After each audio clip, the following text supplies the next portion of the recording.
continue on with Batman Returns. After the big success of the first movie, a sequel was inevitable, but Tim Burton did not want to come back and do a sequel. So the studio gave him a tempting proposal to do whatever he wanted with the movie without them interfering. And he did, and they hated it.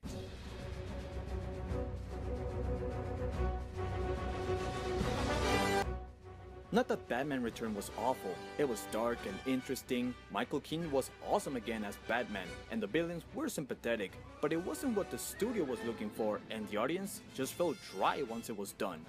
While the first movie had a balanced tone of dark, comical, and being a blockbuster movie, this one was completely, 100%, depressingly, bitterly dark. Just like the first movie, this is one of those I overlooked as a kid. I didn't know what was going on, I just wanted to see the Penguin and Batman, but then I saw it too much to the point that I got sick of it. You either love this movie or you hate it, and I feel like I'm between those lines. There's a new villain in Gotham City known as the Penguin, played by Danny DeVito, an abandoned orphan for his deformity who ends up being nurtured by penguins in the source. It happens. He orchestrates chaos in the city with his circus henchmen so he can save the day and be accepted by society to become the mayor with the help of Mad Shrek, played by Christopher Walken. But Batman doesn't buy it and smells something suspicious about the Penguin, so he tracks him down to expose him while dealing with his new romance, Selina Kyle, who behind is the psychotic Catwoman, played by Michelle Pfeiffer, who was earlier killed by Shrek but is brought back to life by cats. It happens. I really don't know what to make of it. It's not one of my favorite Batman of the series, but it's not the worst either. What led to the mixed backlash was that this was marketed for children. The outcome? Parents were upset for its heavy bitterness, violence, grotesqueness of the Penguin, a sexualized Catwoman, and a Batman that kills?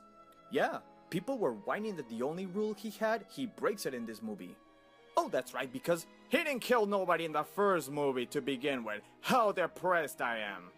Even marketable companies such as McDonald's had to remove their Batman merchandise. It's well known that studios interfering with a movie is most of the time a bad thing. But here, it was kind of needed. Everything you see in this movie looks like Tim Burton. The tone, the environment, the way it was directed had Tim Burton's print all over it. The action is toned down, even the soundtrack is toned down, sounding more like Edward Scissorhands and A Nightmare Before Christmas. All that was missing was to make it into an animated stop-motion picture. This is a superhero movie consumed by the imagination of Tim Burton that, at moments, it even got lost on what it wanted to be. It has a playful circus tone that it doesn't resemble anything to Gotham City. It wants to be dark, but then it has campy scenes. It wants to be deep and serious, and yet it has cheesy liners like, "I haven't eaten all day," and Batman goes, "Eat floor, high fiber." They spend too much time developing the villains that there's really nothing for Batman. Basically, he's tossed to the sidelines, getting lost in the shuffle. We don't get to know him or learn anything more about him as the Caped Crusader or as Bruce Wayne. I didn't care much about Mad Shrek, except for the fact that his name is Shrek. Needless to say, there are some good things in this film. The visuals, like always, look great, such as Batman looking at the bat signal, Penguin visiting his parents' grave. I'm not a big fan of how the zoo looks, but it's decent for me. Now let's talk about the villains. Despite developing them more than they did with Batman, they are the strongest element in the movie. Yes, they changed a few things about the Penguin. So what? They at least made it more interesting. He's someone who experienced rejection since he was a baby, and all he ever wanted was to be accepted. But knowing that society would never welcome him, he pursues a vengeful path on Gotham, almost in a way to get even with his parents for what they did to him. You can feel disgusted by him and at the same time feel sorry for him. Catwoman is another one. Yes, they changed a few things about her. So what? To this date, Michelle Pfeiffer is the definitive Catwoman. Sorry, Anne. She's lonely, she's pathetic, she's mistreated by her boss to the point where she kills her. But once she has her psychotic breakthrough, she becomes a provocatively appealing body-moving, boy-seducting woman. But it doesn't overshadow her performance. She's witty and also diabolical for how crazy deep down she is.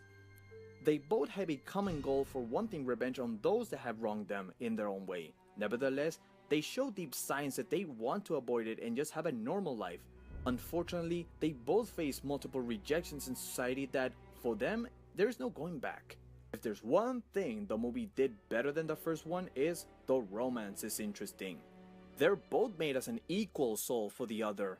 They both have secrets, they both have a crazy side, but it's the fact they can open up to each other about intimate things without feeling uncomfortable that makes it more human, and you care for them in the end to be happy one day. But it's the tragic romance that cannot happen. This is the only time that Batman is given some depth while trying to save Catwoman from her violent path, which kinda gives him some hope for one day to have a normal life. So with all of those good elements, the villains, the romance, how does this movie hold up today? Batman Returns is not a crowd-pleasing movie. It's not climatic or driven to know more about the hero. Still, you gotta give credit, at least it's a very unique view of the character. It's visually striking, and looking at other people's response, it's all matter of perspective and taste. You either love its heavy dark tone or you don't. For me, it's okay. I don't love it, but I don't hate it, and I don't think I'm done watching this movie again. I give it a 6 out of 10 stars. And that's that. Those were my thoughts on Batman and Batman Returns. You can comment down below and say what were your thoughts about the movies. Did you like them? Did you not like one of them? Why or why not? Also in the description box, there are 2 links at the top. One of them being my official Facebook page where I post my movie reviews. And the other one is a news report called 22 Stones. It's a new upcoming page that reports what happens in the world through the use of graphics. So please help us get more followers in my movie page and in my partner's news page. So tune in next time for more Batman or Superman reviews. That's it for today. Ciao.